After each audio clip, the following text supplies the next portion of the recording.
Óscar Puente vuelve a ser noticia, pero no por dar soluciones, sino por buscar culpables. Ahora amenaza con demandar a Castilla y León por los cortes ferroviarios durante los graves incendios de este verano. Pero seamos claros, los retrasos, las averías y las cancelaciones de los trenes ocurren desde que él es ministro, por no hablar de la supresión del AVE a Sanabria que ha dejado tirados a los viajeros del medio rural. Castilla y León no necesita un ministro que culpe y señale, necesita un ministro que gobierne. El respeto a esta tierra no se demuestra con reproches, sino con inversiones y soluciones. Señor Puente, nuestra comunidad no es el problema es el caos ferroviario del que usted sí es responsable. Aquí arranca Cuestión de Prioridades.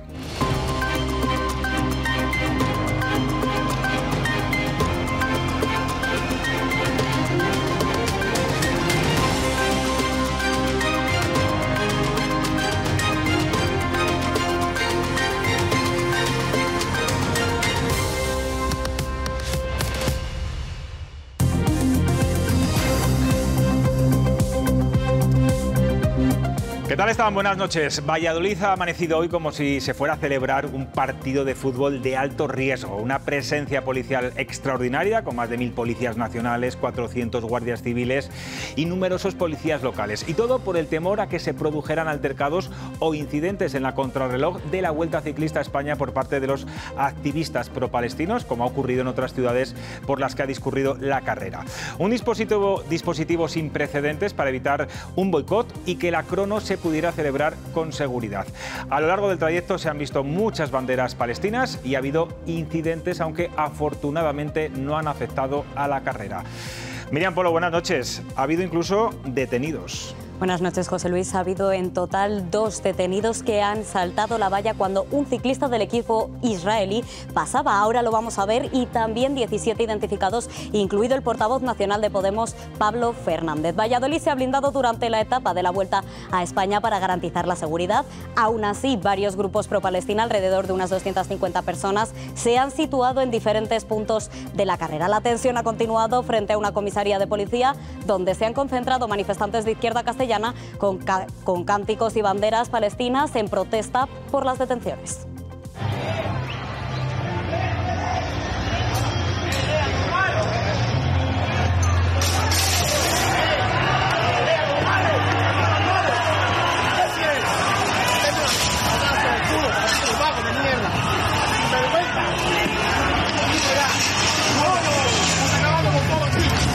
Tú también, joya. ¡Que os tiréis! ¡Que os tiréis! ¡Que os tiréis a vuestra puta casa! Esta es mi casa, esta es mi casa. ¡Y la mía, subnormales! Bueno, ese era el incidente más grave que hemos visto hoy en la carrera. Afortunadamente no ha habido más. El portavoz de Podemos, como decíamos, Pablo Fernández, ayer animó a los grupos activistas a impedir el buen desarrollo de la contrarreloj e incluso alentaba a que no concluyera la carrera. Ha sido denunciado por Vox ante la Fiscalía por un presunto delito de odio. Hoy, como decía Miriam, ha sido identificado por la policía junto a varias personas que participaban en las protestas. El que cree que es un acierto para Valladolid esta prueba es el alcalde de la ciudad. Pese a los altercados, la carrera se ha producido con normalidad y ha seguido su curso. El alcalde de Valladolid, Jesús Julio Carnero, ha defendido la Vuelta a España como un evento esencial para la ciudad. Asegura que aunque la contrarreloj se redujo de 27 a 12,2 kilómetros por motivos de seguridad ante las protestas pro-Palestina, la carrera mantiene su valor como escaparate deportivo y turístico de primer nivel. La total y absoluta normalidad pasa por un hecho, que esto sea un evento deportivo, más allá de las reivindicaciones que pueda tener todo el mundo y que pueda realizar, siempre y cuando sean compatibles con el desarrollo de la prueba. La prueba, como saben ustedes, se ha limitado, pasamos de los 27 a los 12 y pico kilómetros, pero sigue siendo el mejor de los escaparates de una ciudad tan maravillosa como Valladolid. Bueno, Miriam, ¿y qué opinan nuestros seguidores en las redes sociales sobre los altercados provocados por los grupos pro-palestinos? Pues José Luis, esa es la pregunta que lanzábamos ayer en nuestras redes sociales. ¿Está a favor de que se boicotee la Vuelta Ciclista a España? Y parece que lo tienen bastante claro. Un 68% dice que no, frente a ese 32% que asegura que sí. Aún así, los altercados y protestas ya hemos visto se han producido igual. Muchas gracias, Miriam. Luego volvemos contigo. Venga, voy a la mesa de análisis. Hoy está con nosotros Pablo Lago. ¿Qué tal? Hola, ¿qué tal, Jesús? Tienes buen color, ¿eh? Has estado en la Vuelta, me has dicho antes, ¿no? En la Vuelta, viendo el ciclismo. Bueno, pues ahora nos cuentas qué ambiente, has vivido. Me gusta mucho el ciclismo. Patricia Estudillo, buenas noches. ¿Qué tal? Buenas noches. Elena León, ¿qué tal? ¿Cómo te va? ¿Todo bien? Todo muy bien, buenas noches. Bueno, pues como saben, Castilla y León es tierra de tradición ciclista y de muy buenos corredores. Hoy está con nosotros para analizar esta inédita Vuelta a España el abulense Carlos Sastre. Él fue ganador de un Tour de Francia en 2008 y con muy buenos resultados siempre, tanto en la Vuelta como en el Giro. Formó parte de la llamada generación dorada del ciclismo español y pese a su retirada en 2011 sigue muy vinculado a proyectos deportivos y sociales y a la promoción del ciclismo en nuestra comunidad. Carlos Sastre está en los estudios de La 8 en Ávila. ¿Qué tal? Buenas noches. Hola, buenas noches. Bueno, me consta que hoy ha venido aquí a la Contrarreloj en Valladolid para apoyar a sus compañeros, a la organización de la Vuelta a España por todo lo que está pasando. Bueno, ¿cómo lo ha visto? ¿Qué se ha encontrado? ¿Cuál es el estado de ánimo de organizadores y ciclistas? Bueno, yo creo que nos encontramos ante una situación para la que creo que nadie estábamos preparados y bueno, creo que un evento como es la Vuelta a España, que es ya por sí misma muy difícil de organizar por todos los imprevistos y todos los inconvenientes que tienes al hacerlo pues en campo abierto, te encuentras con estas manifestaciones o con esta reivindicación y la verdad es que te quedas un poco perplejo, ¿no? Porque creo que el deporte ha sido, lo hemos vivido durante toda la historia, ha sido el que ha unido a todos los pueblos, a todos los mundos, y aquí en España lo que estamos viendo es todo lo contrario. Entonces creo que en ese sentido, bueno, yo me acercaba a Valladolid porque quería dar un abrazo a los organizadores. Tengo afortunadamente muchos amigos entre los directores, entre los mecánicos, masajistas y demás. Y bueno, pues desearles pues eso, todo lo mejor para los próximos días y bueno, pues cambiar un poquito lo que es el ambiente que están viviendo, que la verdad es que bueno, se están aporreando todos los coches.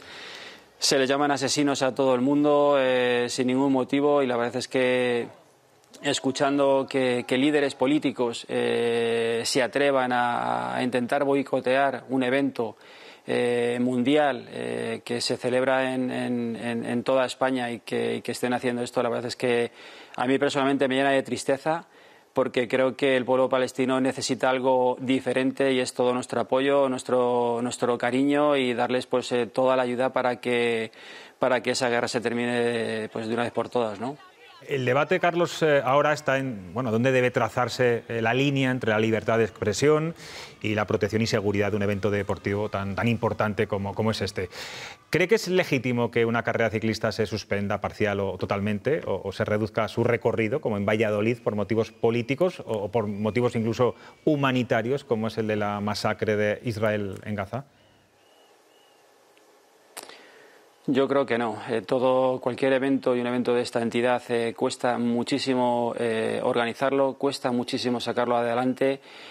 Son inversiones de muchísimo tiempo por parte de todo el mundo y bueno, son eventos que al final, como decía inicialmente, lo que tienen que hacer es unir a todo el mundo para animar a unos corredores que se están pues jugando la vida día a día, que están luchando por dar lo mejor de sí mismo y que bueno, pues que este tipo de eventos al final es un escaparate a nivel mundial y que a muchos de ellos en mi caso, a mí me permitió pues eso, conseguir mejores contratos, tener la posibilidad de poder escoger equipo y bueno, tenemos que recordar que esto es un deporte pero que hay mucha gente que vive de ello, ¿no? Y que bueno, cada vez los equipos son más grandes, son empresas más grandes y que hay mucha gente que depende del hilo de todo este tipo de circunstancias, ¿no? Tenemos que también entender que de cara a la próxima temporada o el próximo año pues los patrocinadores también se pueden plantear si merece la pena invertir en el ciclismo o no, ¿no?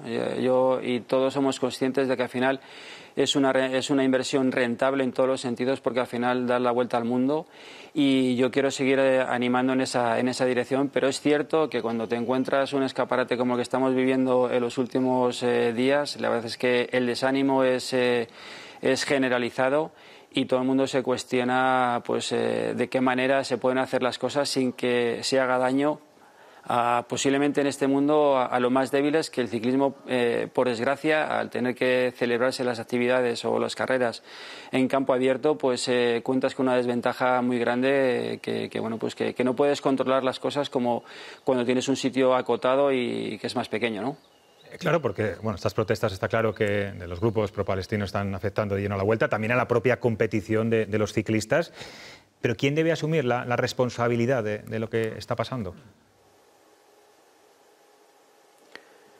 Bueno, la verdad es que yo no tengo la información necesaria ni suficiente como para decir quién es el culpable o no. Lo que sí que puedo decir es que hay políticos, y hoy alguno de ellos, vosotros lo habéis apuntado con anterioridad, que quieren boicotear o querían boicotear el día de hoy y que la etapa ni se celebrase con normalidad ni que se pudiese finalizar, cosa que no entiendo porque la Vuelta a España ni tiene nada que ver con la guerra de Israel, ni tiene nada que ver con la guerra de Ucrania, ni tiene nada que ver con terrorismo, con guerras y con cosas negativas, sino todo lo contrario. Se está haciendo daño al ciclismo, se está haciendo daño a los aficionados, se está haciendo daño a muchísima gente que lo que quiere es divertirse, lo que quiere es salir de su día a día y conocer ciclistas que están acostumbrados a verlos por televisión. Se está haciendo daño a los niños, se les está confundiendo y yo creo que todas estas cosas no benefician absolutamente a nadie y creo que las personas que realmente sepan sobre esto son los que tienen que salir a la palestra y poner las soluciones. Claro, entiendo, señor Sastre, que usted no considera que la organización de la Vuelta tenía que haber impedido o expulsado al equipo israelí para evitar estas protestas y garantizar la seguridad. Usted defiende que ese equipo y esos ciclistas, que muchos de ellos no son israelíes, son estadounidenses, estén compitiendo. Pero es que yo no soy nadie ni para decir si tienen que seguir o tienen o no tienen que continuar. Para eso está la Unión Ciclista Internacional, que es el máximo organismo que hay, que es el que tiene que velar por la seguridad y el que tiene que velar por los derechos de todos y cada uno de los que practican o practicamos ciclismo. Y pues si ellos han considerado que el equipo de Israel no ha cometido ningún delito y que no ha hecho absolutamente nadie, ¿quién es el resto para poderlos expulsar? Es más, ninguno de estos corredores, ninguno de los componentes de ese equipo han hecho nada malo ni han cometido ningún crimen de ningún tipo como para que se los tengan que expulsar y que no puedan realizar su trabajo. Cualquier trabajador en la sociedad en la que vivimos, si se le prohíbe hacer su trabajo, pues el empresario o aquellos que le prohibiesen trabajar estarían condenados. Y aquí parece que ese equipo que solo quiere hacer su trabajo y quiere dar de comer a sus familias y quiere que esos corredores tengan una proyección internacional y que que sigan creciendo haciendo lo que les gusta, ¿quién es el resto del mundo para prohibírselo? Yo creo que estamos confundiendo. Hoy en día vivimos en una sociedad en la que la información llega de un lado hacia otro, sin ningún tipo de filtro, se manipula a la gente de una forma completamente incoherente y lo único que están haciendo es daño, es atemorizar a la gente para que yo no sé, meternos de nuevo en casa y que ya nos quedemos ahí el resto de nuestras vidas y que no sé, que nos lleven la comida ya por debajo de la puerta. Yo creo que es lo único que ya falta ya en este país. Hay voces que dicen que el deporte de élite debería mojarse más políticamente por causas como la de Gaza. ¿Usted qué cree? Bueno, yo creo que nos tenemos que mojar todos, pero desgraciadamente hoy en día estamos viviendo una situación muy convulsa en la que vemos cada día que a la gente, nosotros no tenemos temor a mojarnos, pero para poderte mojar al final tienes que tener toda la información necesaria como para poder dar datos y poder sumar en el sentido de que puedas contribuir a que algo sea positivo. Pero hablar por hablar yo creo que no es necesario. Hoy en día el problema que tenemos es que hemos dado un silbato a un tonto y hasta que no se le rompa el silbato no va a dejar de silbar. Y el resto, evidentemente, yo soy una persona que en mi día a día ni veo política, ni veo televisión, me dedico a mi trabajo, a las cosas que me apetece hacer y no tengo esa información como para juzgarla, ¿no? Hoy me quiero acercar a la Vuelta a España porque sí que quería apoyar a mis compañeros, porque sé de la dificultad que están atravesando en todos los sentidos para que esta carrera continúe y llegue hasta Madrid, que creo que es el deseo de toda la gente, de todos los aficionados y evidentemente de los organizadores y de todos los ciclistas. Y yo creo que ahora mismo más que nunca es cuando tenemos que darles apoyo. El resto de cosas ya no es cuestión de mojarte o no mojarte, es cuestión de tener la información y de poder ser coherente y que todos seamos coherentes en las cosas que decimos. Carlos, esos incidentes que estamos viendo en Bilbao, que no terminó la carrera, bueno, pues algunos ciclistas que les han provocado caídas, esto en su época no pasaba, o si ocurría entiendo que sería de forma muy excepcional. Confírmeme que era así, ¿no? Porque en fin, yo creo que esto es algo inédito completamente. Yo la verdad es que he tenido la suerte de no encontrarme en una situación ni parecida a lo que están viviendo los corredores hoy en día, ni la incertidumbre. Yo en mi época, afortunadamente, pues bueno, todo en este sentido se desarrollaba de una forma normal y bueno, te preocupabas de correr y de descansar para estar preparado para el día siguiente. ¿Qué consecuencias a largo plazo puede tener esto como imagen de la Vuelta Ciclista a España, como imagen de país? Hablabas antes de que algún partido político, algún líder político, vamos a decir el nombre, Pablo Fernández de Podemos, alentaba ayer, pedía que se boicoteara, que se impidiera la finalización de esta contrarreloj.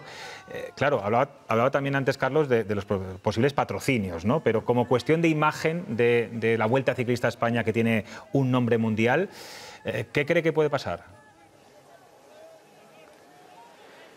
Bueno, yo creo que la Vuelta sobrevivirá a esto y sobrevivirá a todo, porque es un evento que creo que es necesario en nuestro país.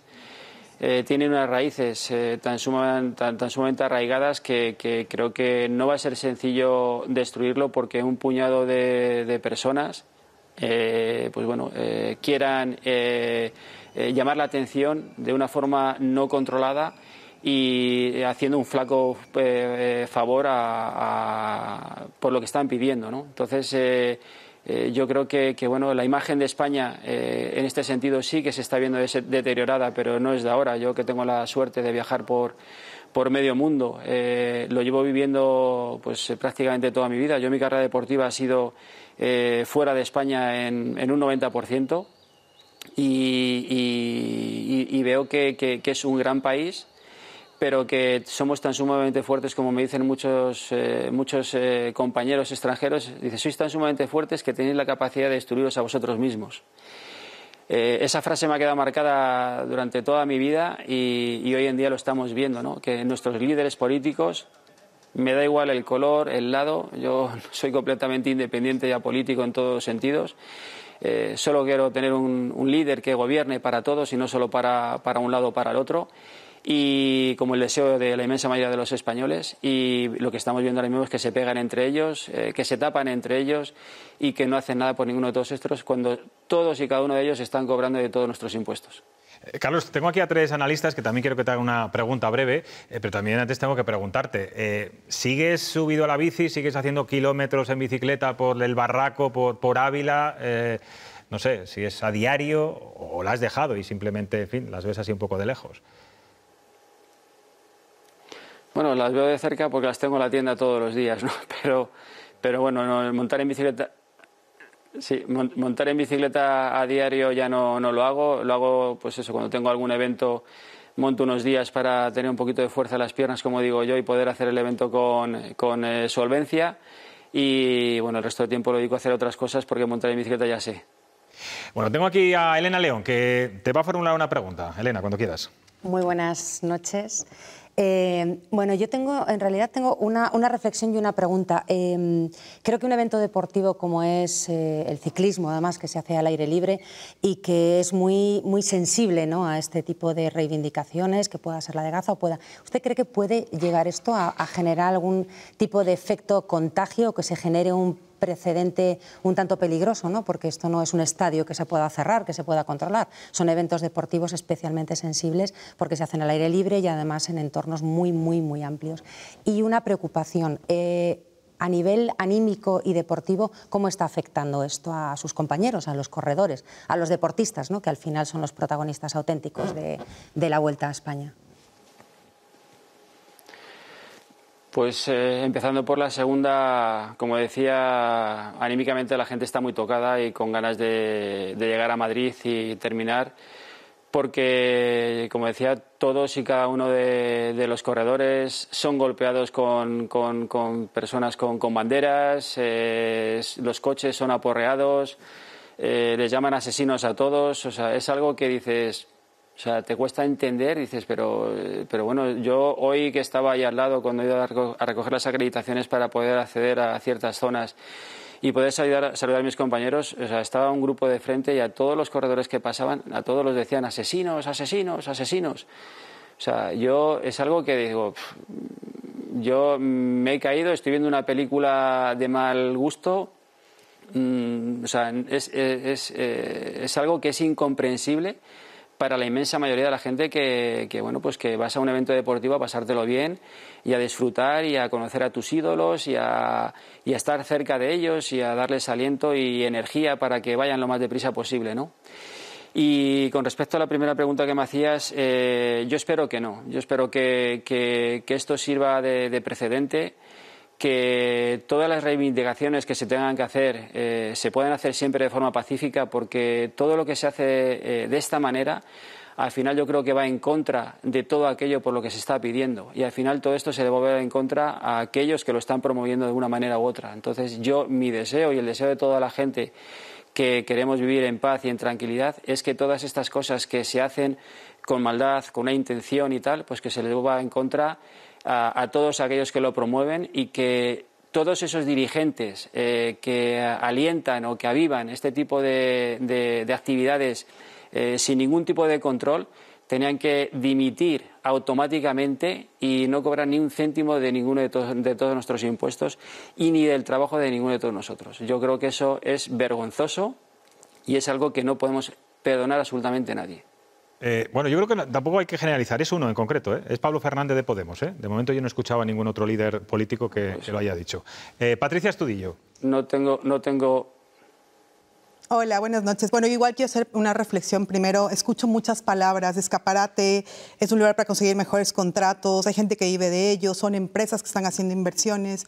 Y yo lo que realmente veo es que estamos en una sociedad tan poco empática y cada vez más individualista que solo pensamos en este momento que estamos viviendo aquí, en que estamos viviendo una fiesta en Valladolid, porque tenemos la grandísima fortuna de estar aquí en una zona pacífica donde nuestros niños pueden salir a la calle a ver una carrera así, pero pensemos en los cientos de palestinos que están muriendo día a día y que necesitan estas palestras, estos escaparates justamente para que alcemos la voz y digamos lo que está pasando en el mundo y se pueda tomar realmente acciones concretas en contra de este genocidio. Yo lo veo de esta manera. Creo que ha sido bastante moderada la actuación. Creo que, como tú dices, hay personas que realmente no cuidan lo que dicen. Yo creo que las protestas son legítimas si se hacen de manera pacífica, organizada, porque es una forma de levantar la voz, porque estamos llenos de cámaras, tenemos toda la visibilidad para que la gente pueda entender lo que está pasando y la gente sepa y tenga información de lo que pasa. Porque es triste escuchar a alguien que dice, no tengo la información. Pues la información está aquí, la estamos viendo todos los días, estamos viendo cuánta gente muere, cuántos niños, cuántos hospitales explotan. Yo no entiendo cómo a alguien esto no le puede conmover el corazón. Y desde ahí va mi pregunta. Porque además el deporte nunca ha sido neutral entre los temas políticos. Lo vivimos desde Berlín, lo vivimos luego en México, lo vivimos en Sudáfrica, lo estamos viviendo actualmente con todos los temas de discriminación en las canchas de fútbol. El deporte nunca ha sido neutral ante los hechos políticos porque no viven en una burbuja aislada. Somos parte de una sociedad que deberíamos todos luchar para vivir en una forma más igual y todos en paz. De ahí va mi pregunta. ¿Usted cree realmente que las protestas sociales o alzar la voz frente a un genocidio no merece la pena aprovechar este gran escaparate, que he escuchado varias veces esta palabra, y alzar la voz para que España ponga una postura clara ante el mundo que está en contra de lo que está pasando en Gaza y en contra de tantas muertes injustas? Yo y nadie estamos de acuerdo con lo que está sucediendo en Gaza, ¿vale? Pero la Vuelta a España es un evento completamente independiente, no es un evento político de ningún tipo y las reivindicaciones se pueden hacer sin poner en peligro corredores. Les recuerdo que en la última etapa antes del último descanso, un compañero tropezó con una bandera, un corredor del equipo Movistar cayó y se ha tenido que retirar de la Vuelta a España cuando estaba en un momento de forma óptimo. Nadie se olvida de lo que está pasando en Gaza, ¿vale? Pero la información que llega y según los medios que escuchemos o que prestemos atención, te llegan unas cosas o te llegan otras. Entonces, como llega todo tan sumamente perturbado y lo único que se hace es engañar y confundir a toda la población, no se puede utilizar un evento como la Vuelta a España como escaparate de la manera que se está haciendo. Creo que esto no es positivo para nadie, ni para Palestina, ni para ustedes como activistas y como personas que desean la paz en Gaza y que todo el mundo sepa lo que ahí está pasando, pero tiene que entender usted también que por mucho que se quiera enseñar ahí a la Vuelta a España, muchas de esas personas no tienen capacidad en absoluto de hacer absolutamente nada, porque eso depende de otras esferas a las que la Vuelta a España desgraciadamente no llega. Y ojalá entre todos pudiésemos llegar a todas esas esferas y poder poner allí la paz y la cordura mundial. Pero desgraciadamente no podemos. Y ustedes tienen que pensar también que se está haciendo daño a muchísima gente, a muchos chavales con 19 o 20 años que están soñando por forjarse un futuro, que han sacrificado muchísimas cosas por sus entrenamientos, por su descanso, por estar viajando mientras sus amigos a lo mejor están en una discoteca o pasándoselo bien, y aquí la gente hace unos esfuerzos bárbaros por ser algo en la vida, y eso ustedes también lo tienen que respetar y lo tienen que entender. Pablo Lago. Buenas noches, Carlos. Yo me hago una reflexión y te hago una pregunta, ¿no? Que tú ponías en cuestión, decías, yo no soy quien para decidir si el equipo israelí tiene que abandonar o no tiene que abandonar. ¿No crees que esa duda que ponéis sobre el propio equipo lo ha puesto el director de la Vuelta? Y no sé, creo que cometió un desliz importante después de lo de Bilbao de sugerir la posibilidad de que el equipo israelí abandonara la competición, cuando el equipo israelí está compuesto por corredores, por personas americanos, un israelí, que por ejemplo no sabemos si ese israelí tiene familiares o tiene amigos que fueron masacrados por Hamas. Nadie se lo ha preguntado cuál es la realidad de ese corredor, por ejemplo, israelí. Pero en cualquier caso, creo que mezclar a Netanyahu con el ciclismo, con el equipo y con el corredor tiene poco que ver, pero insisto, creo que os ha faltado también un poco de contundencia, y a la Vuelta en concreto que le ha faltado mucha mano izquierda cuando sugirió la posibilidad de que el equipo abandonara la competición, lo cual es muy preocupante porque, claro, someterte al chantaje es muy duro y es muy complicado y muy difícil. Te lo pregunto a ti, que decías hace un momento, yo no soy quien para decir, no, claro que eres quien. Eres quien porque eres una autoridad en el ciclismo, Carlos, has sido campeón del Tour. Campeones del Tour hay muy pocos en la historia. Sí, claro que eres quien para decir, ese equipo tiene derecho a correr la Vuelta porque no ha hecho nada ilegal, ilegítimo. Y los que corren, el equipo no es un ente, no es una marca simplemente, de hecho el patrocinador es canadiense, el equipo está compuesto por un montón de corredores, incluso un israelí que yo no sé qué tendrá que ver o qué culpa tendrá de lo que haga Netanyahu, ese corredor. No tengo todavía, o sea, no tengo nada que me valga. Quería preguntar por eso, porque yo sí os he visto, bueno, un tanto pusilánimes a la hora de ser contundentes en la defensa del ciclismo y de la Vuelta. Perdona.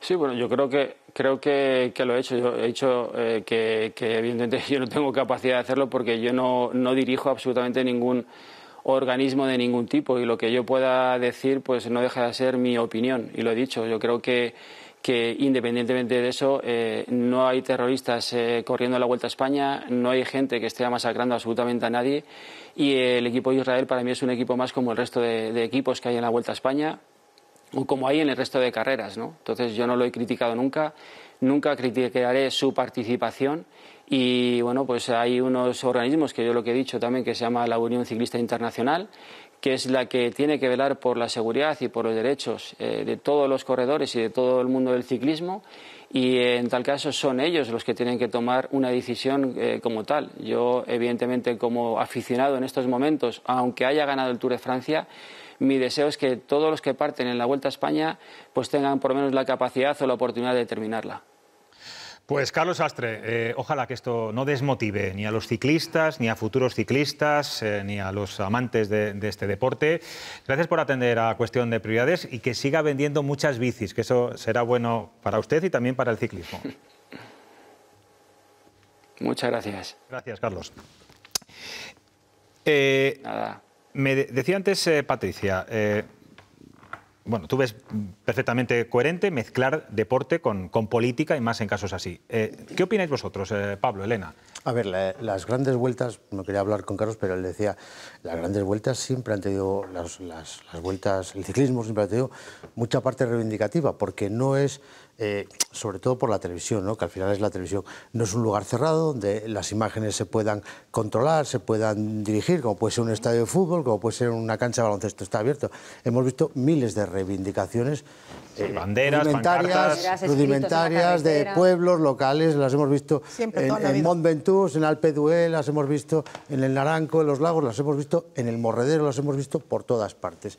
Mismamente las imágenes de ayer del Morredero, una parte de reivindicación, viendo esa parte de esta comunidad quemada por la lacra de los incendios, ¿no? Pues lleva una parte de reivindicación, todo el mundo ha aprovechado. Hubo unos tiempos en que en este país la Vuelta no podía pasar por determinados territorios, precisamente por el terrorismo, no podía pasar. Bueno, y por Cataluña también. Estaba, bueno, claro que es un lugar como lo ha sido hoy. Hoy delante de la meta, cuando se entregaban los premios, mientras el alcalde y los patrocinadores entregaban los maillots al ganador de la etapa, al líder, ahí estaba la gente con sus banderas y estaba manifestándose pacíficamente. Y eso es perfectamente viable. Lo que no es viable es que alguien, además es una paradoja, ¿no?, que alguien proteste contra la violencia ejerciendo la violencia contra otros. Y cortar una carrera es ejercer la violencia, porque un chico se pegó un castañazo el otro día porque alguien tropezó, pero es que un chico se puede matar a 60 kilómetros por hora, un ciclista, si unos atolondrados de esos como los que han saltado la valla. Entonces, si esto es una paradoja, ¿no?, reivindicar contra la violencia usando la propia violencia. Claro, es lo que ha dicho hoy Pablo Fernández. Sí, quiero hablar de él. Claro, estamos viendo que, bueno, grupos activistas o grupos radicales no nos sorprende ante este tipo de bueno, movilizaciones o altercados sean los que los dirijan, ¿no? Creo que la izquierda castellana, estamos viendo a diferentes grupos que sí que se pueden denominar como radicales, ¿no? En los altercados me estoy refiriendo, ¿no? Había mucha gente ahí con banderas que pacíficamente reivindicaban la paz en Gaza sin ningún tipo de problema. Pero claro, que un miembro político, un partido político como Unidas Podemos, un líder, portavoz nacional como Pablo Fernández, decide ayer llamar al boicot, decir que hay que impedir que se finalice la carrera. Estamos viendo cómo se le está identificando hace unas horas en Valladolid por la Policía Nacional cuando estaba con otros compañeros, ¿no? Claro, ¿qué os parece? Decía antes, Vox le ha denunciado ante la Fiscalía por un presunto delito de odio por llamar expresamente a boicotear el desarrollo de la etapa. Por cierto, Pablo Fernández ya ha contestado en Twitter, en X, ha dicho, orgulloso de que me denuncien los sionistas por genocidio, amigos del criminal Netanyahu, socios de los genocidas, racistas, machistas, sionistas, sois lo peor de la sociedad. Bueno, está muy contento de que Vox le haya denunciado. Hablamos de un partido político. Hablamos de una persona, además, que es un líder político, que tiene una responsabilidad que va, yo creo que además como imagen y como responsabilidad. El poder, al final, va unido a la responsabilidad. Yo creo que es especialmente preocupante. Estamos todos de acuerdo en el que el derecho a la manifestación es algo que es ineludible y todo el mundo estamos de acuerdo en el que lo que estamos viendo en Gaza no es... O sea, no tiene nombre, pero estamos confundiendo muchas cosas. Y yo creo que además, especialmente en el caso de Pablo Fernández, llamar al boicot, llamar a impedir la finalización de la etapa. Estás incitando pues eso, a ser violentos, a poner en peligro, como dice Pablo, los corredores, que son deportistas profesionales, que nada tiene que ver. Yo vuelvo un poco a mi mundo agros. Esto decimos lo de mezclar las churras con las merinas. O sea, ¿qué tiene que ver? Una reivindicación que está muy bien utilizar, bueno, como dice Patricia, utilizas un escaparate y bueno, pues utilizas las banderas y manifiestas tu oposición a lo que está ocurriendo en Gaza, como lo hago yo también desde este plató. Pero eso no tiene nada que ver con la situación que se está provocando de violencia, de poner en riesgo a los profesionales, de una imagen como país que a mí me parece que se está dando bastante vergonzosa y ya animando desde un líder político a ese boicot, a poner en riesgo a las personas y a impedir que la etapa se termine, a mí me parece realmente, o sea, yo no daba crédito, o sea, digo, no puede ser verdad. Bueno, pues sí que es verdad. O sea, me parece una irresponsabilidad por su parte. Y además yo creo que es un poco aprovechar también, incluso a nivel personal, como su minutillo de gloria, ¿no? O sea, me identifican, salgo aquí. O sea, yo creo que también es un poco esa llamada de atención propia, ¿no? Decir, totalmente. Voy a dar la nota para salir por la tele. Hay que contextualizar una cosa. No os olvidéis que hay elecciones en Castilla y León dentro de 6 meses. Son las primeras elecciones que se van a producir. Es un autominuto. No, es todo irresponsable. Todo está excesivamente dramatizado. Pablo Fernández, además, es más portavoz nacional ya que procurador en Castilla y León. De hecho, no va a volver a repetir como candidato, pero evidentemente aquí cada uno intenta sacar tajada, igual que la gente quiere sacar tajada de los incendios. Pero ¿a ti no te parece somos un país tan cainita que la gente... Muy mezquino utilizar, o sea, Gaza, la situación que se está viviendo allí y tu minutillo de gloria mezquino para salir me parece estúpido y absurdo. Mezclar el ciclismo, esto, la vuelta... Irresponsable, o sea, me parece sobre todo absurdo. Pero también me parece... Yo estaba viendo esas imágenes y me daba más la sensación de ir a buscar la cámara. Pero esto da votos, Patricia, a los votantes. Hay un nicho estamos por fin de acuerdo los tres. Un nicho radical, ¿no? Que yo creo exactamente. No tan radical.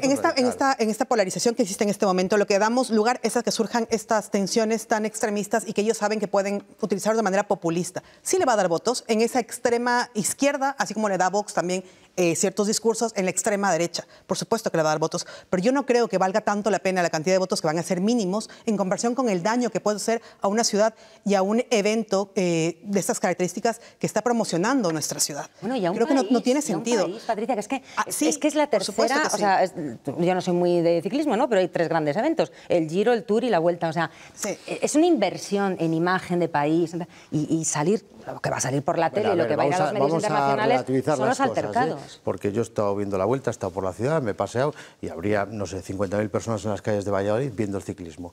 Y vamos a poner que había 1.000 personas protestando con todo su derecho con el tema de Gaza. Vamos a relativizar las cosas. Bueno, pero es una inmensa minoría. Pero es verdad que le puede hacer mucho daño. Puede hacer ruido. Pero es verdad que le puede hacer mucho daño a la industria, lo decía antes Carlos, a la industria del ciclismo sí puede hacer mucho daño por los patrocinadores, porque al final las marcas huyen. Si os acordáis, el ciclismo pasó una época muy difícil cuando fue el doping y las marcas huyeron del ciclismo. Pero no puedes comparar el doping con una protesta por lo que está pasando en Palestina. No tiene pero ni el más mínima comparación. Además, como yo les hablaba antes, el deporte, es una palestra política de toda la vida. Patricia, lo hemos visto desde las Olimpiadas hasta el fútbol. Estoy diciendo que las marcas huyen de los conflictos. Te estoy poniendo el otro ejemplo. Pues eso sería una cosa muy absurda, porque más bien una marca puede más bien de ahí sacar algo positivo. No, Patricia, o sea, si tú eres una marca privada, al final estás haciendo una inversión en imagen y lo que te quieres asociar es tu imagen de marca, el dinero que inviertes con un apoyo a algo tan loable, ¿no? Como es el deporte. Movistar estuvo a punto de desaparecer. Claro, tan loable como es el deporte. Claro. Si al final terminas mezclando el deporte con los conflictos sociales, con protestas, con violencia... Hay un equipo que se llama Lidl. Eso es el antideporte, que se llama Lidl, que es de un supermercado. Como hubo en tiempos Cofidis, como hubo en tiempos Carrefour. Es decir, esas marcas subieron del ciclismo cuando fue eso. Claro que lo puedo comparar. La publicidad, y vosotros sois más profesionales. Todo esto genera conflicto. Incluso a veces actores, artistas que se mojan políticamente y la marca deja de patrocinar. Las protestas sociales, cuando son pacíficas, no afectan al deporte, lo humanizan por el contrario y le hacen mucho más cercano a las personas. A mí me duele muchísimo escuchar al invitado anterior cuando habla de lo que está pasando en Gaza como un tema tan lejano a él, como que no le interesa, como que no. Eso es lo que está pasando. Esto visibiliza y hace que la gente vaya y investigue no más ha dicho qué está eso, sino todo lo contrario, igual que lo digo yo. Que pases con la bicicleta y con el coche y te llamen asesino, insisto, aunque seas un corredor israelí que no sabemos si tiene amigos o familiares. Yo creo que lo ha dicho que es lejano al ciclismo, es decir, al deporte como tal. Claro. Es decir, otra cosa, y lo ha defendido, que si se quieren reivindicar, que reivindiquen. La violencia, desde luego, no está justificada. No, en ningún sentido. Tenemos que odiar a todos los palestinos por lo que hace Hamas. Pero eso es igual que tenemos que odiar a todos los israelíes por lo que hace Netanyahu. Es que estamos mezclando. Yo creo que la gente estamos mayoritarísimamente en contra de lo que está pasando en Gaza, pero eso no tiene nada que ver estar en contra de un gobierno como el de Netanyahu y con una sobrada que están haciendo en Gaza, con el derecho que ha tenido Israel a defenderse cuando le ha tocado Hamás, a extenderlo a Israel y al pueblo judío. Es que estamos llegando a límites muy peligrosos. Con poca humanidad que tengamos cada uno de nosotros, tiene que estar espantado con lo que está pasando. Estamos todos espantados. Que a veces también tiene muchos peligros. Pero no estamos en contra de Israel, estamos en contra del gobierno de Netanyahu y de lo que está haciendo. Vámonos a ir a publicidad, Elena, ¿te parece? Y ustedes también. Enseguida vamos a volver con otros temas de actualidad, porque hoy tenemos aquí muchas cosas que poner encima de la mesa.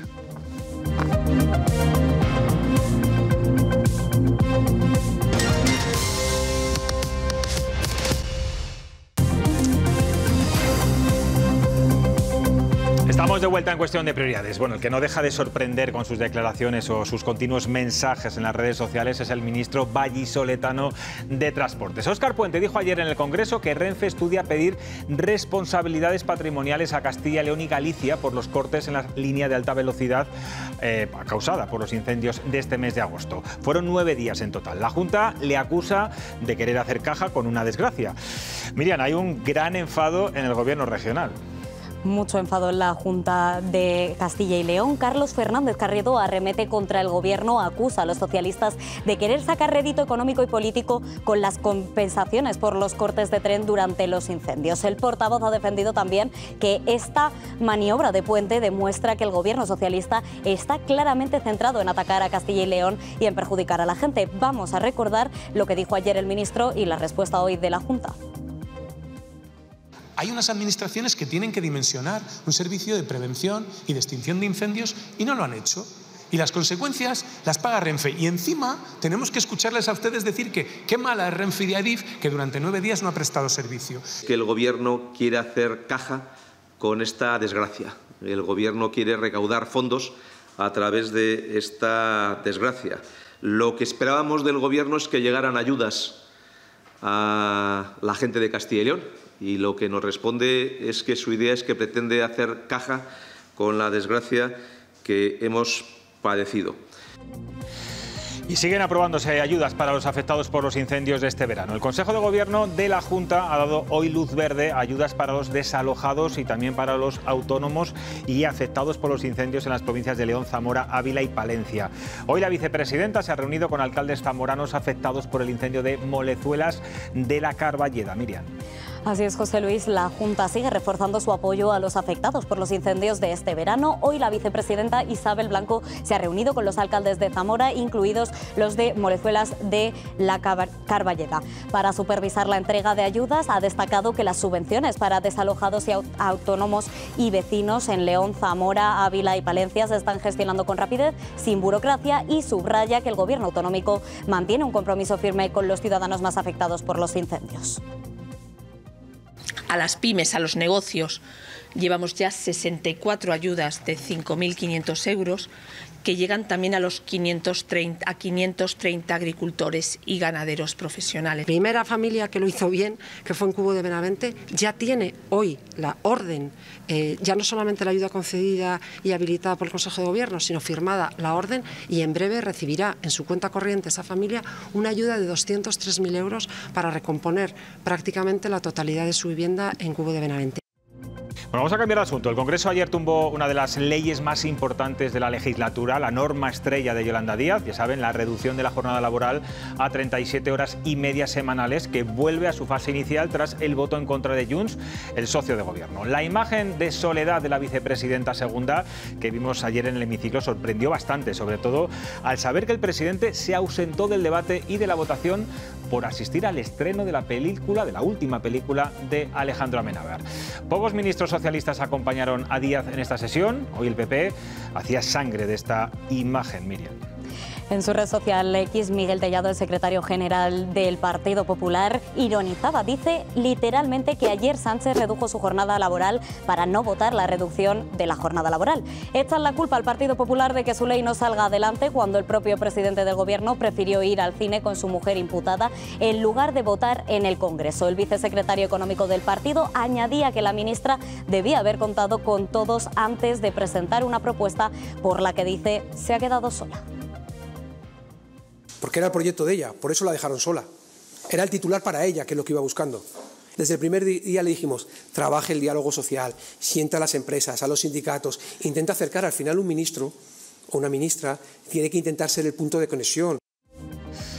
Pues Yolanda Díaz niega que se sintiera sola, carga contra PP y Vox por oponerse a esta ley, pero también se muestra muy crítica con Junts, al que acusa de chantaje y de equivocarse. Hoy en Onda Cero ha evitado hablar de la ausencia de Sánchez.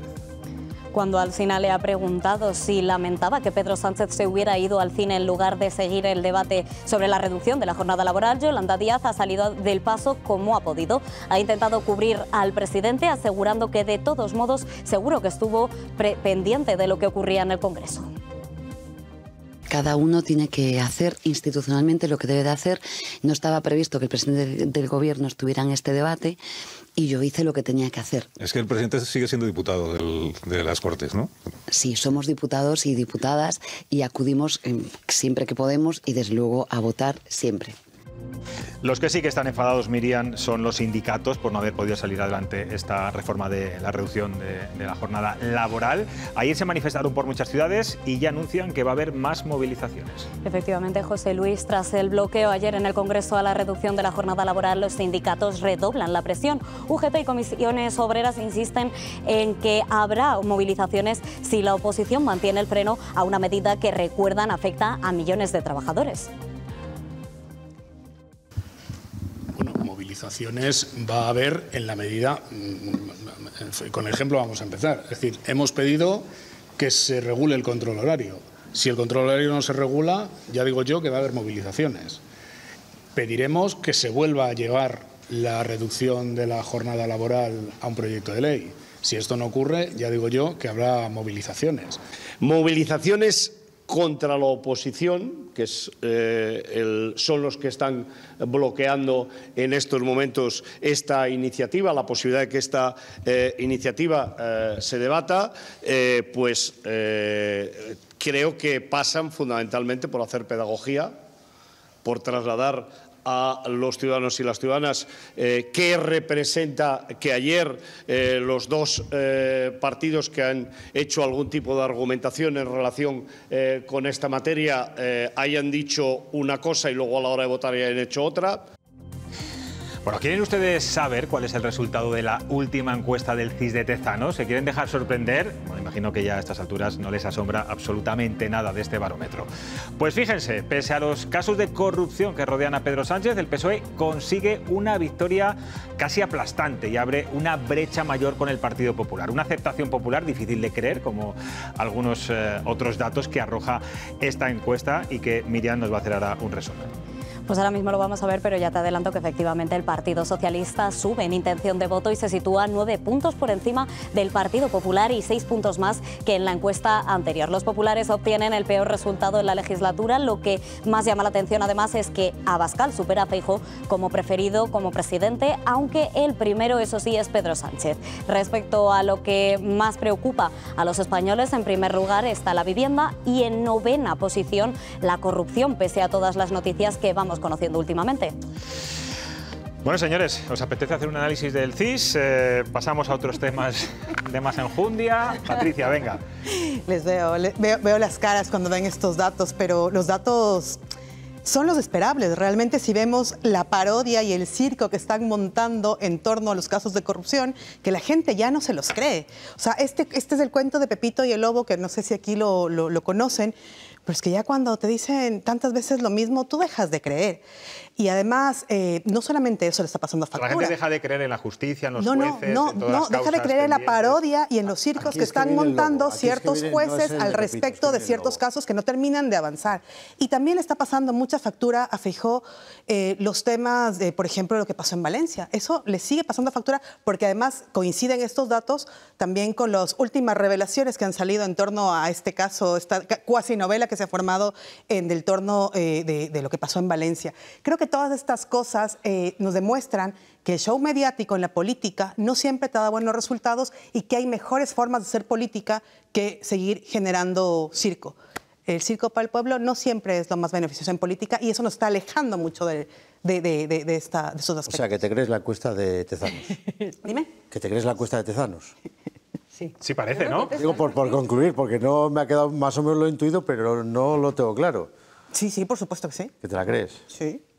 Es que es la única, o sea, de todas las encuestas... A pesar que es la única, Patricia, No, que se la cree única, de este la país. única encuesta, digo, No, de es que... todas las encuestas, de todos Mira, los medios, de todos los yo les he dicho algo aquí, la única... les he dicho aquí muy claro, creo que varias veces. Cuando una encuesta sale a la luz pública, tiene una intencionalidad.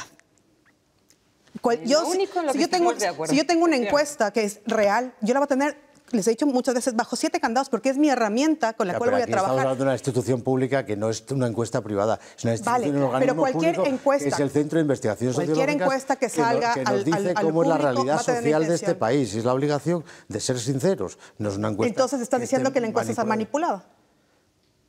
Yo no digo que esté manipulada, pero casi nunca coincide lo de Tezanos con la realidad de las urnas. Claro. Es lo que digo, me remito a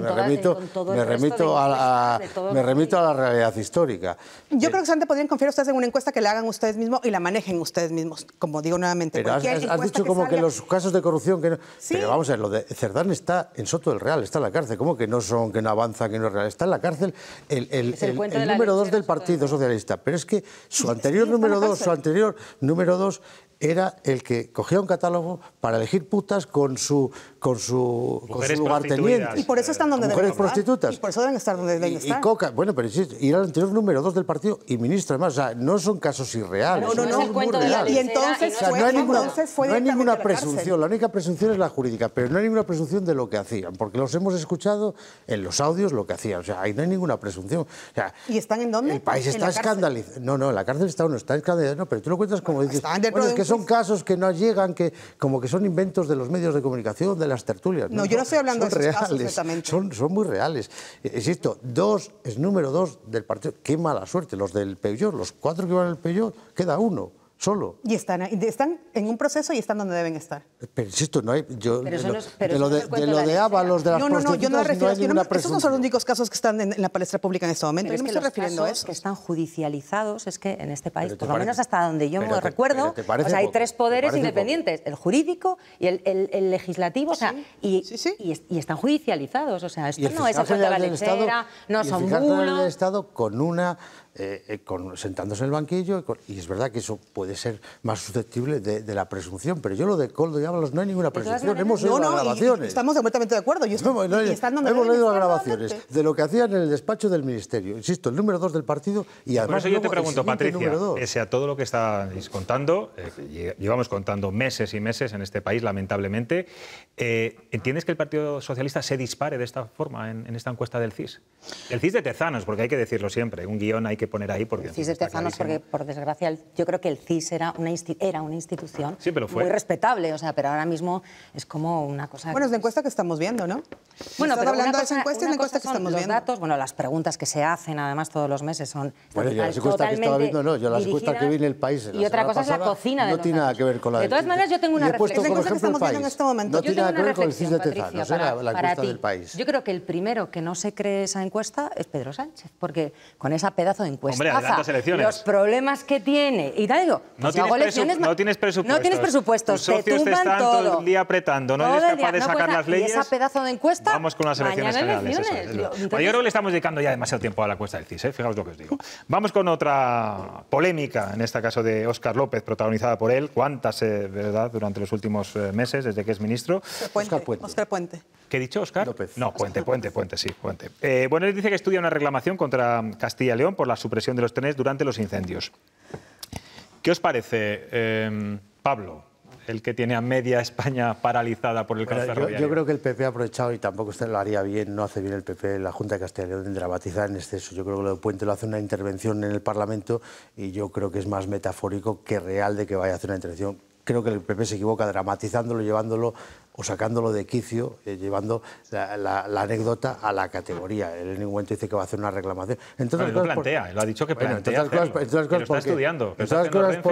Porque a Puente se le ha olvidado decir que, por desgracia y de forma involuntaria, hay trenes con chispas que han provocado incendios en este país durante la oleada de incendios en concreto. Y además las provocan porque el entorno de las vías, igual que de las carreteras que se ocupa él, aparte están hechas un asco las carreteras de esta comunidad, las nacionales, las que están hechas un absoluto asco, la Nacional 6, la autovía, la A6, perdón,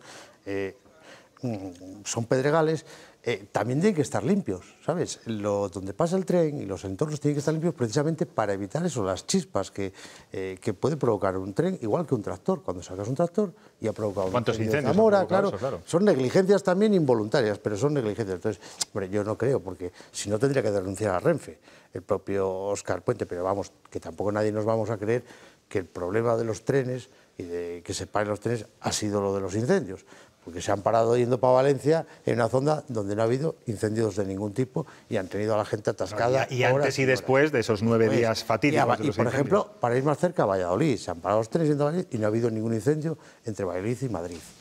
Elena.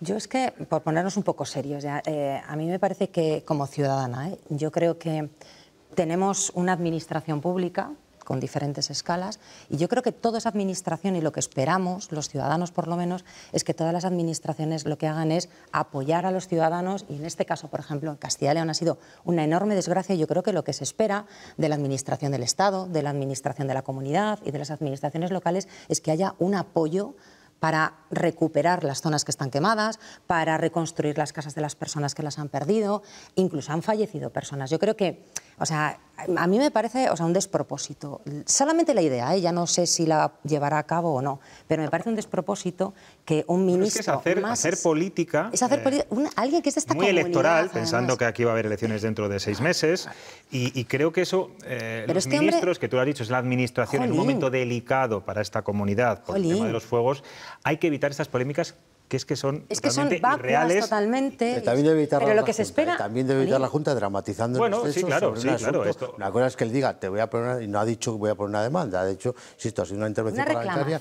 Y yo creo, exactamente una reclamación, yo creo que lo que ha hecho es sacar las cosas de quicio. Yo no había leído... Que toda esa mesura la tiene que ver todo el mundo, incluida la Junta también, en este caso. Y en este caso creo que la Junta se equivoca, Pablo, yo creo que en las queriendo hacer categoría de la anécdota del chascarrillo. Sí, pero el chascarrillo sobra, quiero decir. O sea, tú esperas, lo primero que yo pensé cuando han ocurrido los incendios, que yo además ni siquiera estaba aquí, bueno, declaración de zona catastrófica, un poco esa idea que tenemos todos del apoyo de todas las administraciones a las personas que han sufrido esta desgracia. Y lo que esperas, vamos, lo que yo espero del gobierno central, del gobierno autonómico... Sobra la frivolidad, lo que sobra la frivolidad, es que pero... Empezamos con el chascarrillo de las cosas pero está Puente y frivolidad... Es que no tiene ninguna gracia. Pero tú pones Puente Twitter y te sale frivolidad. Recordad con lo de qué calentita está la cosa por aquí. Eso es. Es una mezcla explosiva. Óscar Puente y Twitter es una mezcla explosiva. Entonces, bueno, pero insisto, la Junta en este caso no debería caer en eso. Y luego también es una forma de intentar tapar todos los problemas que tiene Renfe, que desde que este señor es ministro son muchísimos. Ya sé que la culpa la tiene los anteriores que han gobernado hace 7 años, que es que ya llevan 7 años, y que la culpa la tiene la herencia recibida, que eso es muy típico cuando hay alternancia política. Pero es que esto no tiene gracia. O sea, yo creo que si tú te pones, o sea, a mí no se me ha quemado mi casa ni abro la ventana y veo todo churruscado alrededor, pero a la gente que ha sufrido esto, que habrá pasado miedo, si es que un incendio es una cosa que da muchísimo miedo. Esa reacción del ministro, que además es de esta tierra, que es que este señor es de Valladolid, o sea, a mí me parece que no tiene ninguna gracia. Esperas otra cosa. Patricia, ¿tú has trabajado con Óscar Puente? Los ciudadanos esperamos otra cosa. Sí, yo he trabajado con Óscar, sí, algún tiempo. ¿Y te sorprende las cosas que dice y que hace? No me sorprende, creo que es la forma que él tiene muy particular de hacer política.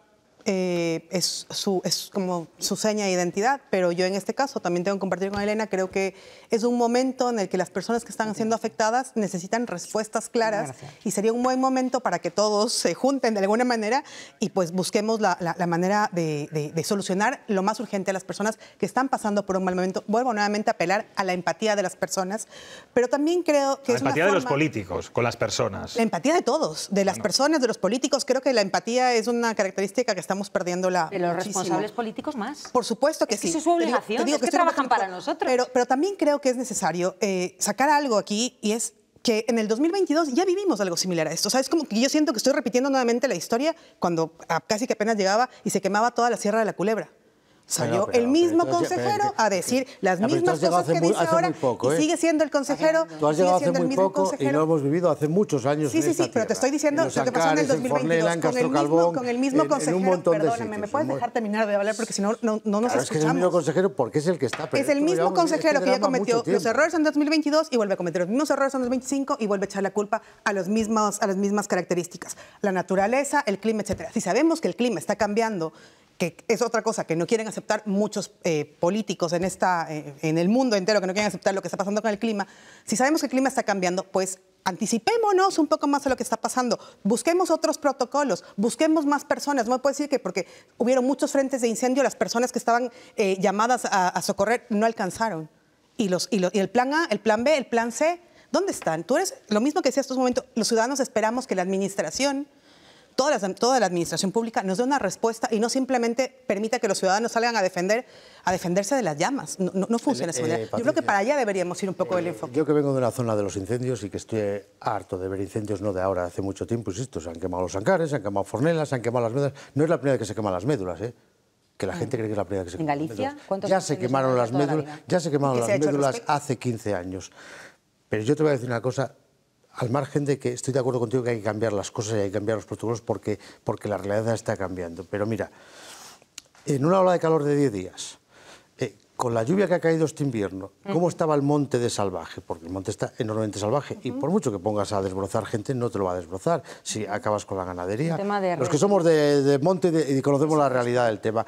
Mira, si a las 8 de la tarde un tipo se pone a prender fuego y hay ese calor, ha habido el antecedente de lluvia, hay viento además, a las 8 de la tarde no hay quien controle ese incendio en el monte. Claro, y en el 2022 porque estaba muy seco, ahora porque está muy húmedo. ¿Sabes por qué, Patricia? ¿Sabes por qué? Porque mira, los medios aéreos no pueden volar. A las brigadas no se las puede meter. Entonces no hay soluciones, hay que dejar que pase todos los veranos. Si pasa, yo te estoy diciendo, si pasan las condiciones como han pasado en algunos incendios, ni la 82 División Aerotransportada, que fue la que atacó Bagdad, porque tengáis un poco la visión, ni con eso pasa. Y entonces sentémonos a esperar que el próximo verano pase lo mismo, a ver qué se va a incendiar el próximo verano. Se han producido 384. Yo creo que tiene que cambiar la cultura de limpieza de los montes. Tiene que haber un protocolo, exactamente, clarísimamente, pero eso empieza desde los propios vecinos que tienen en parcelas urbanas un bosque así. Los propios alcaldes que exijan a sus vecinos que limpien en parcelas urbanas. Y los ciudadanos muchas veces también. Es ilegal tenerlas así. Y la posibilidad de reutilizar, de utilizar la leña en el monte. Yo creo que hay normativas. Tú también eres Yo soy de zona de monte, tierra. También. Ya, pero hay un problema que es una lacra que está hace mucho tiempo también, que es la despoblación. Antes los vecinos limpiaban. Claro. En los pueblos han desaparecido la gente que se ocupaba de esa limpieza. Y el ganado, fundamental. Pero hay un problema. Y es que además hay un plan, ¿no? Para mientras al medio rural lo tratemos como un parque de atracciones, lo sigamos tratando como un parque de atracciones, que es como se está tratando al medio rural, eso tiene muy difícil. Ahora te pongo un ejemplo, y es la provincia con mayor masa forestal de este país, posiblemente de Europa. ¿Sabéis cuál es? ¿León? No. Soria. ¿Cuál? Soria. Soria. Y nunca hay un solo incendio por el modelo de gestión de los montes. Porque se utiliza el monte y porque no hay un modelo económico de aprovechamiento. Entonces, Elena, y porque no hay incendiarios, porque los vecinos se preocupan de que no haya incendiarios. Que el 95, pero mientras haya incendiarios son que prendan fuego... Y porque viven del monte la mayor parte de los vecinos. Quiero cambiar de asunto, que vamos un poco mal de tiempo. Hablábamos antes de Yolanda Díaz. ¿Qué interpretación política hacéis de la ausencia de Sánchez ayer en el debate sobre la ley para reducir la jornada laboral? Hablamos de una medida estrella del Gobierno, muy trabajada, hay que decirlo, muy trabajada, y por Yolanda Díaz, por los sindicatos, que afecta además a la clase trabajadora, eso hay que tenerlo en cuenta. Y Pedro Sánchez estaba, Patricia, viendo el último estreno, el prime time de la película de Almodóvar sobre Miguel de Cervantes. Amenábar. Yo no puedo hablar de la agenda del presidente ni de qué Por tendrá... Cierto, decía Yolanda Díaz que eso es agenda institucional. ¿Lo consideráis agenda institucional? Sí. Teniendo un pleno en el Congreso. Sí puede ser una agenda institucional. Él verá sus prioridades. Sería muy difícil poder opinar al respecto. Yo te puedo decir mi consideración al respecto. Creo que si la ley iba dentro de un grupo político, pues el respaldo es bastante importante del grupo político. Pero también creo, y esto no va a cuadrarles muy bien quizás con mi forma de pensar, que no es una reforma que esté muy bien estudiada, que creo que no está bien trabajada y que creo que todavía está en una etapa en la que tiene todavía muchísimo camino que recorrer para que realmente pueda aplicarse. Creo que está muy inmadura todavía como para lanzarle ya a una votación. No se puede hablar de una reforma laboral así como algo tan simple y hablando de todos los sectores. Reducción de la jornada laboral. De reducción de la jornada laboral, perdón. Hay que hablar por sectores, hay que hablar de datos, hay que hablar de muchísimas cosas para poder llegar a una reducción de jornada. Si no, podemos tener muchísimos problemas, sobre todo con las empresas más pequeñas y los pymes. Y creo que eso hay que trabajarlo con muchísimo cuidado. A ver, ¿por dónde Pedro Sánchez en el cine. Pedro Sánchez en el cine. Batiéndose el cobre en el Congreso. Técnicamente puede ser agenda. Pedro Sánchez, aparte de ser presidente del Gobierno, es diputado. Y los diputados tienen la obligación de estar en su sitio y votar las leyes. Él también es un diputado. Podemos entender que si está en una cumbre de la ONU o de la OTAN, a la cual, por cierto, no le invitan, pues no pueda asistir a una votación. Pero es que el Gobierno es uno. O sea, hay una parte del Gobierno que sumar, pero el Gobierno es único. Y yo creo que la ausencia de todos los ministros, pero en la votación concretamente del presidente del Gobierno, pues es un ahí te quedas, ¿no? O sea, es decir, no me lo creo ni yo esto. Sí, sí. Y luego yo creo que la ministra de... ¿Esto refleja la debilidad de Yolanda Díaz en estos momentos? Totalmente. Y además su yo creo que partido, vemos en las encuestas... me voy a separar de esta situación. Van cayendo. Porque es que realmente el Gobierno es uno, o sea, hay un Gobierno de coalición, pero es que es único. Y yo creo que la dejan sola en esa votación precisamente para separarse un poco, ¿no?, del fracaso una vez más en una votación. Pero más allá de la parte política, en cuanto a la votación, ¿no?, y a la ausencia, que me pareció bastante fea, y un desdén además al Legislativo, al Congreso de los Diputados y a los ciudadanos, vuelvo un poco a lo mismo. O sea, tú no te vas al cine cuando tienes obligaciones laborales importantes, ¿no? Luego, además, está la parte de qué función tiene la ministra, ¿no? Yo creo que, al final, lo importante para que las cosas salgan bien, estoy de acuerdo con Patricia, hay un diálogo social en el que está la patronal, están los sindicatos, están los trabajadores, y un ministro, al final, lo que tiene que hacer es arbitrar, promover acuerdos. No se puede llegar a promover una ley por decreto de 37 horas y media porque hay una casuística muy importante y porque hay muchos sectores empresariales. Si ahora mismo realmente, yo lo he estado mirando, la media de los convenios colectivos negociados en este país son 38,3 horas. No está tan lejos esas 37 horas y media. Pero claro, se hace por sectores, se hace con un acuerdo social. Y yo creo que la función de la ministra es promover ese acuerdo social, no romper y no promover, además, yo estaba escuchando antes a los sindicatos, ¿no?, unas movilizaciones contra la oposición. Yo digo, ¿en qué mundo vivimos? O sea, cuando el Gobierno es quien tiene la obligación de gobernar y de legislar. Y si no tienen mayoría y no pueden aprobar una normativa o una nueva legislación, pues que convoquen elecciones y van a ganar por goleada, según la encuesta del CIS. ¿Ves que los socios de Sánchez empiezan poco a poco a desvincularse de él? En este caso, Junts. No sé si es algo muy puntual, esta reforma, el caso de Yolanda Díaz. Es verdad que Junts es un partido de derechas. Es un partido de derechas, que derecha férrea, a la patronal. Claro. Pero tú ves una crisis de gobierno incipiente en este sentido. No puede salirse de la burguesía catalana del empresariado, que está muy ligado.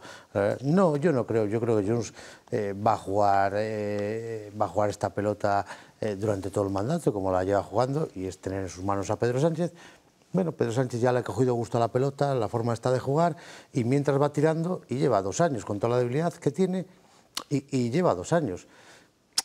En Castilla hemos visto la debilidad parlamentaria también del Gobierno. Es que yo creo que no tenemos que escandalizarnos tanto con los gobiernos de coalición. Digamos que si no, estas cosas de esta índole las hemos visto en Castilla y León con Ciudadanos y las hemos visto con Vox, con el Partido Popular. Es lo que tienen los gobiernos de coalición, que hay veces que los matrimonios pues rozan y discrepan. Hemos visto la debilidad. Yo nunca he visto al presidente de la Junta dejar solo a un miembro o un consejero de Ciudadanos y de Vox cuando se aprobaba una ley. Por primera vez ha sido reprobado en la historia un consejero. Bueno, eso actualmente. Comunidad. Digo, en estos gobiernos de coalición, ese gesto de Pedro Sánchez de dejar sola a Yolanda Díaz, esa ley que es estrella. Hemos visto en los tiempos de Ciudadanos, hemos visto, no en el Parlamento, pero como hemos visto dejar sola a la consejera de Sanidad, donde empezó a quebrarse el pacto de gobierno con Ciudadanos en una votación que se votó con el Partido Socialista. Claro que lo hemos visto, lo que pasa que, hay que hacer un poco de memoria, buscar en la memoria que no está lejana, y hemos visto en el gobierno de Vox, con el PP también hemos visto el protocolo antiaborto, las grietas que creó aquello donde uno interpretaba de una forma y otro interpretaba de otra. Pero te pongo el ejemplo de la consejera de Sanidad, que fue donde empezó a rozar fuertemente el pacto. Son 2 partidos que pero a mí lo que más gracia me ha hecho... Exacto. A mí de todo esto lo que más gracia me ha hecho, lo más gracioso yo creo que lo más gracioso además del día, lo que has dicho tú, lo de los sindicatos. Bueno, es que no son insuperables, no lo había visto. que se van a movilizar contra la oposición. Nos vamos a manifestar contra la oposición. Y yo digo, entonces he hecho así, de hecho no lo he podido escuchar. Nunca la osadía llegó tan lejos. Bueno, Pepe Álvarez ayer decía Increíble. que el siguiente paso va a ser ya las 32 horas semanales, ¿eh? En fin. Pero vamos a ver, si Sí, nadie... lo dijo. 32 horas. Si yo creo que nadie niega... Cualquier día se movilizan contra los trabajadores. Pero si nadie niega la Estar atentos. evolución, ¿no?, del mercado laboral, Y todos quisiéramos llegar a eso, por supuesto, y Lo que ojalá. pasa es que hay casuísticas y por eso Ya, hay ya, convenios pero colectivos, vosotros y hay no sa- sectores, vosotros y hay hay que hacerlo empresas poco a poco. grandes. ¿No os acordáis cuando la Consejería de Empleo la llevaba Vox aquí, que no se hace tanto, cuando había un gobierno de coalición, y se quebraron una serie de acuerdos del diálogo social y esta ministra tuvo la osadía de denunciar al entonces consejero y a la Junta de Castilla y León porque se habían quebrado determinados acuerdos del diálogo social, y el PP le está diciendo, oiga, lleve usted esto al seno del diálogo Al social, diálogo social, que es que el es donde lugar tiene que idóneo estar. donde hay que acordar todo este tipo de cosas. No podemos llegar a un acuerdo o crear una fricción entre sindicatos y Se empresarios. pueden incluso hacer unos planes piloto durante un año, ir viendo cómo funciona. Hay muchas formas de llegar realmente a lo que todos Sobre quisiéramos todo, llegar. además, cuando tienes una minoría en el gobierno, o tienes una minoría en el Congreso. Si no vas a ¿Cuál es poner- la jornada que quieren implantar? 37 37 horas y media semanales. Pues te voy a decir una cosa, les hacen la puñeta a los procuradores de las Cortes de Castilla y León como se les ocurra. Por ejemplo. Pero para todos, ¿no? Sí, O sí, sea, para todos. igualamos para todos, les hacen por la abajo y por puñeta arriba. inmensa. Porque están acostumbrados a coger Ahí te he veraneos visto, ahí te he visto 60 fino, días. Pablo, te he visto fino. Ya te digo yo que los van a seguir cogiendo esos veraneos de 60 días. Pablo, Patricia, Elena, gracias como siempre. Yo me voy a hablar ahora un ratito aquí con Chema Nieto como todos los jueves porque eso es imperdonable y lo que funciona tenemos que seguir manteniéndolo.